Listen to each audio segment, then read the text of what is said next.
দেখুন দর্শকরা, আমাদের কৃষ্ণবাবু নীলফামারী আইজুল হক অটো রাজমিল থেকে আসছে ঢাকা টু চিটাগাং। সে এখন দেখেন কি অবস্থায় আছে, ঢাকার মাঝ বরাবর স্থানে আছে। স্থানটার লোকেশন হচ্ছে বাদিয়ার মোড় বাইপাস রোড। দেখুন কি অবস্থাটা, রাস্তার যে জামজাটের অবস্থা সিরিয়াস।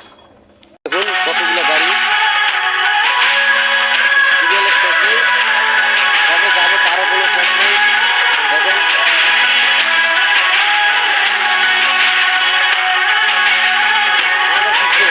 আর এই যে বালিয়া দুই ভাই কাটিয়া সেই জায়গায়